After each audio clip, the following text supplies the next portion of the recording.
Hey guys, it's me, your commentator. Okay, Cohue and Balma already have 1 point apiece.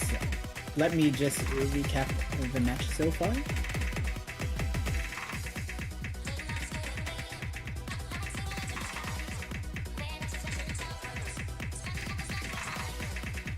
Okay, makes sense. Balma banning Hidden 2 and Cohue banning No Mod 2. And perfect Hidden 1 Cohue, and then Balma trying to speed abuse, but it's not working so far. Oh. Also, it's 1-0, by the way. Just letting you know, at streamer. Regardless, the speed abuse is not working well. Cohue having a massive advantage early on in the map with DT Dos. He does break. And Balma with insane accuracy, but unfortunately, speed players are unable to aim. And despite this map being focused on speed, this map has a lot of aim. I'm sorry. I just realized something right now. And like, I think this is an interesting pick from Balma. I need to tell you guys more about our players here. Well, Balma is go probably ahead. one of the newer players here with the base CC photo. Like, I just find it interesting that Balma picked a what do you call this again? A double time pick as a lower seed. And Like, having typically his that's not being picked. luck cut off for him with probably one of the older tournament players, more veteran player than Cohue. So far, he's probably getting really close now, about 30k difference as we head into one of the last key eyes, but he does find a break, and that is going a very unfortunate first break point for on the side of Cohue. Balma out-acting Cohue in out-acting Cohue, but not just doesn't have the combo to back it up. And once again, it will be a break point. I repeat, this will be a break point for Cohue. Their second pick. Yeah, that's kind of scary, really. Also, I just assume it's going to be Hidden 3.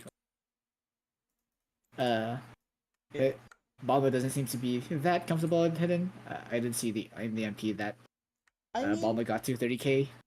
well, sidearm. And not like there's any rules against double picking, so I do have a question. Hidden 3 is though. just right there if he really wants to. Or hit No Mod 5, that's also a possibility. I know Cohue can play a lot of these gimmicky reading maps. There he is, asking, can I pick Hidden 3? The answer is yes. We've seen other players double pick before, and it's not like the rules are any different in this match.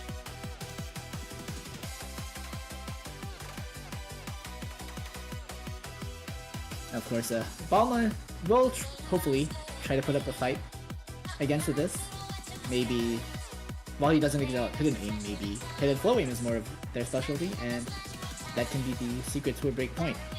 Even then, there are only 2 hidden maps. What could possibly go? What else could Cohue pick other than No Mod, once he has No Mod 5 out? Oh. I'm sorry. I am a spreader of misinformation. Am I?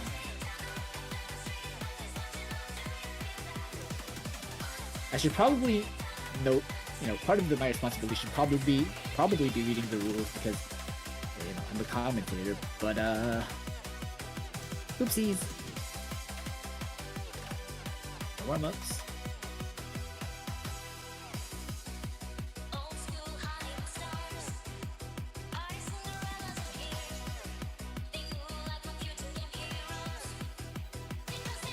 Yeah, nope. He can't double pick. So that's gonna be a Hidden 3 pick from Cohue. Oh, I guess I'm blind. I'm reading the rules pick.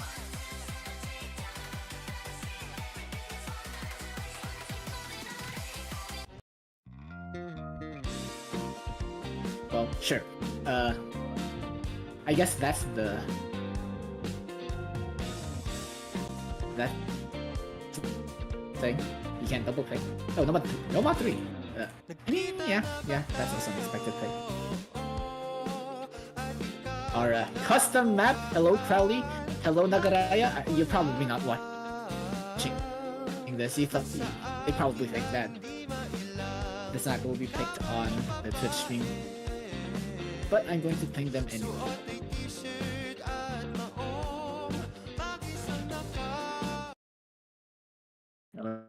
Whatever, I'm just pinging Nagaraya. Alright.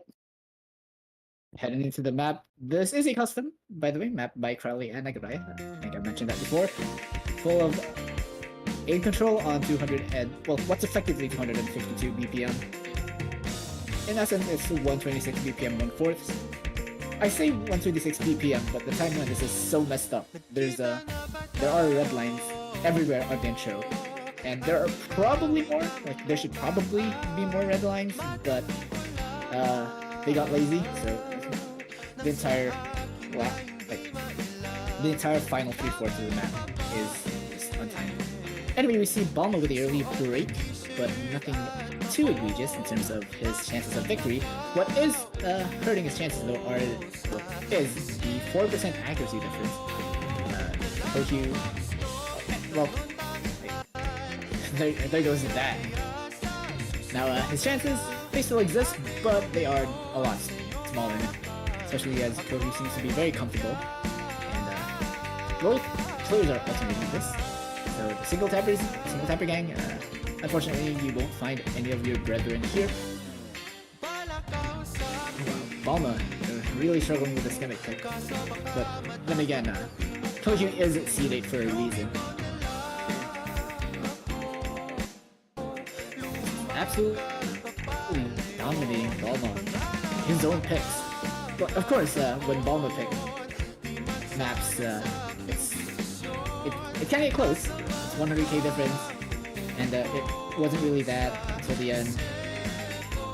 And really, it was close for a lot of the map, but this one is just absolute dominance. Cohue does find a break, but it's already 200k in the lead.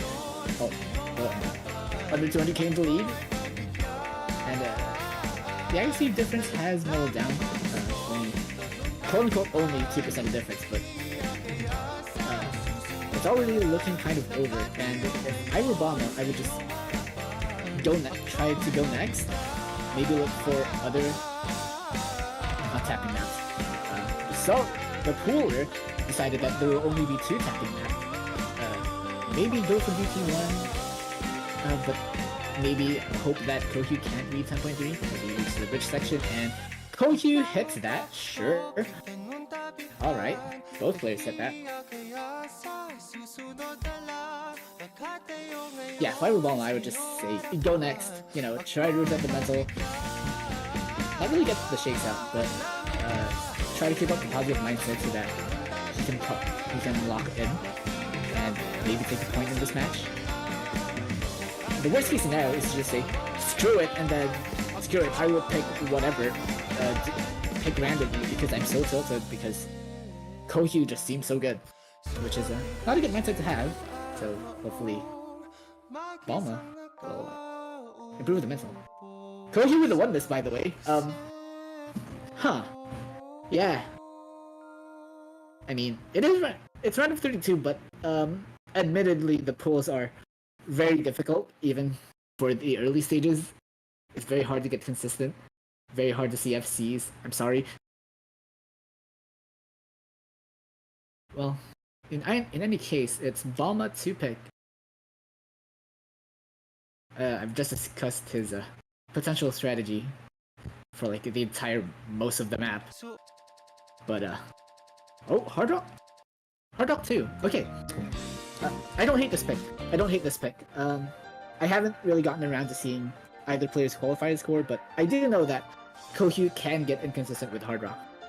It's not that he's uncomfortable in it, but a lot of the times I've played with him or against him, he always seems to struggle. Not really struggle, but he always seems to not get the scores that he would normally get in solo. And maybe Balma is also pretty confident in Hard Rock. I'm sorry, I didn't really check before coming into the commentators booth. My bad. But anyway, about this Hard Rock 2, they're very different from qualifiers. instead of being swing oriented, it's aim. Okay, Balma is SS the first parts of the map. Alright, he can play hard rock. Precision oriented, A map, so it's 6.5.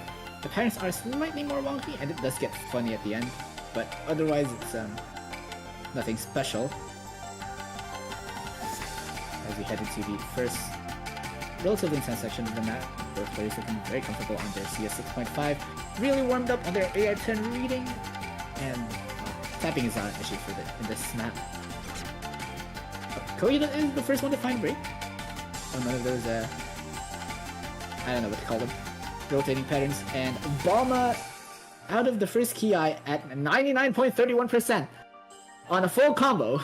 I guess Balma is comfortable in hard rock. All right. Cohue also showing comfort at 97.66, but unfortunately, you know, Balma just more consistent, and he hits the cut stream, misses on that opportunity for Cohue now. As a and even larger opportunity as Balma misses on that 5-note pattern into the second Ki with the more funky circle placements. The lead is shrinking 50k and decreasing. If Cohue continues to hold through this, the hardest part of the map, by the way, he will be able to steal a very, very close breakpoint. It's getting close now, 30k. There is enough time in this last year. Cohue breaks and it was very close. Cohue made it very close, but he couldn't handle the transition to the hardest part of the map. And that will be Balma's first point, maybe finding an opening. Something to abuse against Cohue to gain a bit of an edge in this match. Maybe not. Maybe make it closer than what the seedings would suggest as the match loads. Cohue does hit the ending section. Oh, yeah. Cohue does hit the ending section, but it's not enough. As Balma brings the match up to 3-1. 5-100! He had more misses than 100s! You can... Normally you'd see this in Mania. But in Standard, this is definitely an occurrence. Super relatable, by the way. Alright, here we go. Hidden 3. Cohue. Alright. Didn't even give me a chance to walk through the strategy. Yeah. It's hidden abuse. Balma has shown that he is not a hidden player. I'm sorry. No offense, but you know, he's not a hidden player by any stretch of the imagination. Okay, maybe some stretch of the imagination. He did put up a respectable A rank on hidden one. Definitely an uphill battle for Cohue, but maybe I'll give Balma the benefit of the doubt and say that he might, just maybe, steal a break point because he's just a hidden flowing god and for some reason he can't aim.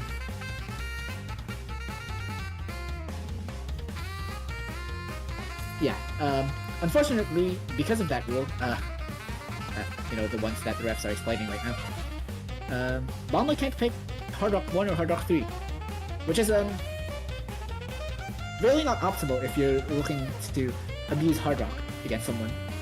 Although, I will say, No 1-1 is still up, and I know that while Cohue can aim, it's not his best skill set, and Balma seems to be an aim player, so 2 and 2 together?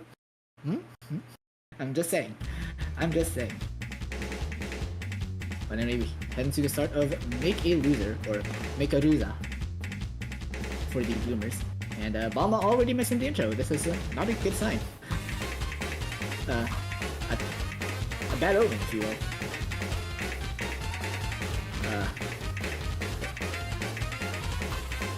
This map features a bunch of flow alt patterns in contrast to Noma 3's more snappy alt. And oh god, I can't watch. Listen, Balma's trying his best, I know. But also, he's kind of competing against a 99.5 from Cohue. Okay, it's down to 90. It's not to a 99.0, you know. Only a 99.0 on this map. Oh wait, he broke. Hold on. Oh, never mind.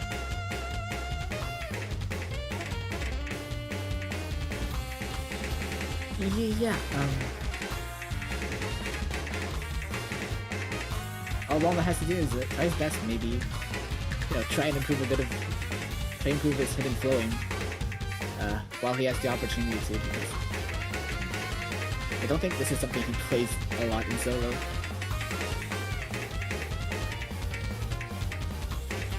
Yeah, Cohue still at the 9-9, casual. Okay, maybe this is the effect of being in the same call as Silho Weska Alze, aka Emily. You just gain the ability to curse even accuracies. At least I'm not cursing Cohue's combo. He's at an S rank! Please? Oh no! It's okay, you're trying your best and that's it. Hey, What? Emily! Sidorn? What did I do, Sidorn? I'm not even speaking anymore right now. Oh my, okay. No, So- you can't be upstream, but the microsecond you spoke. Alright. So, here's the thing. Like, we've seen these two players play 4 maps already. So, some of the fatigue's definitely kicking in. As I say that, Balma finding a drop. Some of these sliders are like Yeah, going to you're be gonna really see a lot, technical, don't worry. I think. And like, The thing is, you can play most of these as jumps, so it's not as bad as it looks. But yeah, it's just Balma not being comfortable with the hidden mod. He can play this probably fine with no mod, but with hidden, oops. Yeah, let's just let Balma think of his strategy. I think it's a foregone conclusion with 200k lead and everything advantage to Cohue. I'm just a little bit concerned on one thing. Like, you're down 4-1. Let's say Cohue does win this point, right? And you're down 4-1. There are definitely still a lot of choices for Balma to go for. But on the long run, Cohue also has a lot to pick. So it really just cancels out. And what I'm concerned about is, what does Balma really have left? Like, DT, I'm not sure if that's gonna work. HR, I'm not sure either, actually. But HR is Yeah? pickable. HR is pickable. He can pick DT1, hoping that Cohue can read 10.8 or 10.3, which is the equivalent of like scroll speed 31 on Mania. We have no mod 1. It's the consistency map. And then he can't pick Hard Rock according to referees, so there's that. And Well- his hope is to get a break point from one of Cohue's picks, maybe combo game a bit. Well, yeah, I mean, okay, I'd have to say this though. It's interesting how you brought up scroll speed 31 when Mania has different ways of interpreting scroll speed. So I guess to put it more into perspective, imagine you're using a skin that's like only middle thickness. It's not that thin, not that thick either, and that's the scroll speed. That's how you could imagine it. So it's really just going fast, and that's what Yeah. Sidorn is trying to explain right here. Just gotta have to add more context to that. Though we're going for Agony, which is double time, and you did mention that double time is something that Balma can probably go for, right? I mean, it's not for the same reasons. Like, it's not because it's speedy. Maybe because of his win on on Hard Rock 2, which is very small circle size. And I think Balma just thinks that he has the precision necessary to edge out Cohue on this, but I'm not so sure because I'm not so sure about this pick. But it's I definitely understand the thought process behind it. I'm just scared that Balma isn't able to adapt to the patterns of really old school mapping, like 2009, 2008, 2007 mapping. So I want to add to this because I noticed something. Balma's one pick that they won on was only 1 minute and 53 seconds long. This one is 2 minutes long, so it's a little bit longer than that. You did say there's something concerning about the mapping style and all that, and for me, I can definitely see where you're coming from. But if Balma's picking this, then they're probably having some confidence right there, although they haven't exactly had the best start, which is, to me, a bad sign already of things to come. But this is where the hard part starts, I believe. The time map is a hard part if you're not used to this. And this is what I've been talking about. A lot of these overlaps with the same rhythm are definitely not something that most players are used to. But Cohue, he's played a lot of old maps, and you can see that he's a lot more comfortable here compared to Nanatsu's Sindakura. Yeah, it is very evident that Cohue definitely has a lot of familiarity with those kinds of maps, as it's only been a third into the map and it's already a 100,000 point lead. Very good sign of Cohue's familiarity with this kind of maps indeed. Balma's finally able to keep that consistency back up, having a foundation already. But my goodness, as I say that, never mind. It goes back to Cohue. Thank you, Emily. I can always rely on you to curse on people. I mean, but yeah, okay. I just talk about how this map, like you said, has a lot of overlaps and stacks. Unfortunately, Cohue does find a drop, but this lead it's just a little bit too much, and there's like only a third of the map left. I think it would require for it's basically Cohue. insurmountable. Yeah, it would require for Cohue to like consistently drop, like literally no combo to be kept, and I don't think that's just happening. But Balma has kept that consistency right now. I mean, absolutely, it's the only thing you could actually do. Just perform at your best and hope that something happens. But unfortunately, Cohue, our resident, has been ultra. Okay, I can't make that joke anymore. He doesn't have the ultra pro PFP. But well, it's basically over at this point. It's a 200,000 point lead. Very solid strategy from Balma, but unfortunately, this match will be going to Cohue 5-1. And let's take a look at the bracket real quick. So he will face seed number 9, I think. Yeah, seed number 9. I forgot who that was. Well, before we go into the bracket, let's just first congratulate Cohue for the victory. 5-1, certainly no joke of a win indeed, and certainly showing their skill and all that. And I also want to give props to Balma for giving up a fight on a couple of maps. Still a really good performance. Like, facing someone seated as high as Cohue is definitely no joke, especially at the very start of the tournament. But this is where we're going to be proceeding with the bracket. So Cohue is going to be waiting for the winner between Lunasan and I think that is that Gregory? Gregory, who is actually, which is actually the match being streamed on the main Twitch channel. So let's take a look. Let's take a quick look at it. It is 2-3. It is 2-3 right now, with the advantage going to Gregory. God. So wait a minute. Let me update this. So it's 2-3 right now, and Cohue is here, waiting for the victor of that. Meanwhile, at the bottom, Balma is going to be facing the loser of this, essentially. And I don't think either of these players are one that you'd want to face. Am I right? Yeah, I don't know, this feels kind of like a very, a gauntlet of a bracket, but, you know, we've seen Cinderella runs before, so here's hoping that we can see one from Balma. Speed abuse is definitely one thing that they can keep in mind, because, yeah, both players are at 90, I'm just commentating over the other match, but both players are at 90% on Rockefeller Street, like, speed abuse, yeah, speed abuse is a thing that you can do against either one of these players. Well then. Well, anyway, yeah. So yeah. I think we've increased our YAP cost a good amount, so take it away, Emily. Well, yeah, thank you so much for commentating with me, Sider. I wouldn't have done this without you.